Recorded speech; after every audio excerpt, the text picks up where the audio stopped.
Hi there, I'm Dave Hollis from Moore. I need to tell you a bit about what's been happening in our community. I'm Kerry Clissold. My husband passed away in September, 4 months after the fires. Supposedly we're officially out. Since February 2014, I've been part of Voices of the Valley, along with many others. Before the mine fire, our community didn't really have a voice, a collective voice. But since that time, we've been campaigning to ensure what happened to us does not happen to anyone else. It's important for this community to be vindicated in the sense of, the outcomes has shown that the work that our team and the whole community has put in for the last 15 months or more has come true. At the same time, it's a sad day because people did die through this fire, and it could have possibly been prevented, these deaths, if the health department would have acted in a timely manner to protect our community. I can't get my husband back, obviously, and other people who died of aneurysms and other assorted health issues, we can't get them back. But we can make a stand for them, make their deaths count for something, hopefully change legislation, hopefully help the people who are still sick, who've still got polluted houses, homes, that their kids are exposed to every day and that they're exposed to. We have to make major changes, and hopefully we can have their deaths as a standard for that and to implement as a foundation for that change. I'm making a plea as a parent, as a husband and a member of a community affected by air pollution every day. I'm asking you to support the petition Kerry Clissold has created calling for stricter air quality standards when the State Environment Ministers meet soon to discuss a National Air Agreement.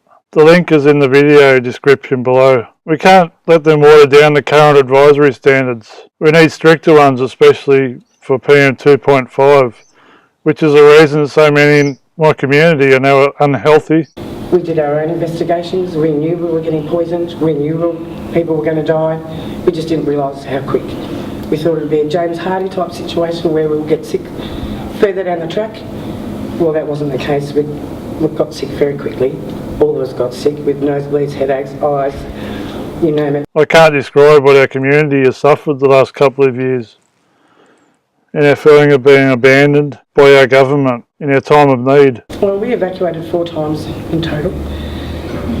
He had a couple of headaches. We both had headaches. Our children had headaches and that as well. My dog had blisters on his lips. He's all kelpie. He actually was living inside with us because he couldn't go outside. We'd have nosebleeds and headaches, massive front, real bad headaches like that with nosebleeds. On the 4th time we evacuated, he just said to me, get in the car, this is going to kill us, the dog's in the car already. He's had a nosebleed, he's wiping his nose, and we've got to go, we've got to go. No one should have to experience this. As a parent, you question past decisions. Now that the truth is coming out, you wonder what you would have done differently. Major exposure to PM 2.5 leads to health problems such as cancer and heart and lung disease. Cancer in particular has had a large impact on my life, and I've lost a parent and a step-parent to this disease. I understand how Kerry and others in the community are suffering similar feelings of loss. I think we headed down towards Warragul at that stage, and we had to go past Warragul to not smell the greasy, oily smoke. It was horrible because you could smell it right through the valley. And then we come back 2 or 3 days later, and the headaches seemed to have gone. Once the fire was out, the headaches seemed to taper off for both of us. He'd never had a headache in his life. He'd never taken a Panadol or Disprin in his life. They sort of seemed to all taper off. So there was no pre-warning, no nothing. It sort of, after the smoke and all that cleared up, everything sort of started to clear up. And then he just, on a Sunday morning, 10:30 Sunday morning, level 5 aneurysm, level 1 damage, and the swelling took him out 6 days later. This is why we need to deal with air pollution, which doesn't get the attention it deserves. If there's anything else killing so many people and making them ill, there will be a major scandal. This is not something you realise until your lungs are burning and your nose is bleeding from exposure to a toxic atmosphere.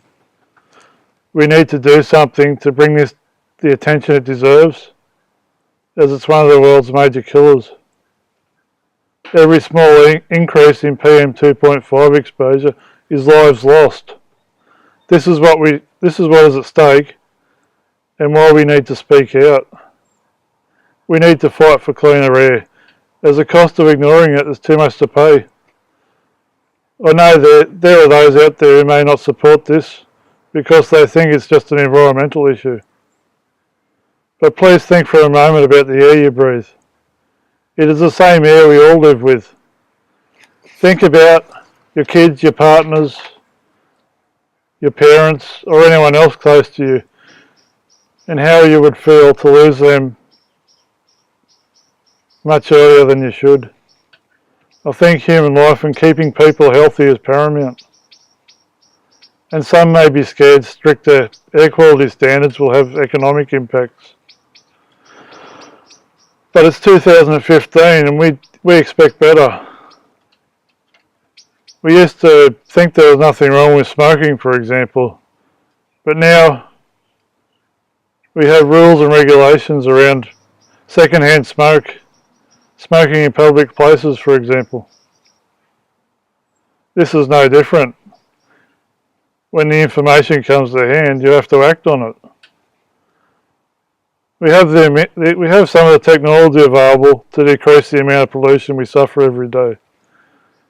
So we should use it, just as we use seat belts in cars and safety switches and smoke alarms in our homes. If something good can come from this disaster, please let it be stronger air quality standards that protect every community, and don't let them change these during emergency events. And I knew it was the smoke and the toxins that killed him. There have been too many other people who had suffered aneurysms in their hippocampus as well and died since the fire started to be coincidental. We've only got a population in Moyle of 12,000 people, and at that time we had about 12 people who had died of an aneurysm in their hippocampus. It's too much for coincidence. He had no hereditary indicators, nothing at all health-wise previously. He was so healthy we donated all his organs. He should have been beside me for another 30 years. He's only 48 years old, and with 2 kids and a little granddaughter. And we miss him like mad. But hopefully we can keep him and have his name mean something and help other people. And help other people who've lost loved ones as well, and the people who are now terminal. We're just average people in the Latrobe Valley. And this is something many of us care about. It can also improve your own community wherever you are in Australia. By signing this petition, it'll put pressure on them to do the right thing. Thanks for listening.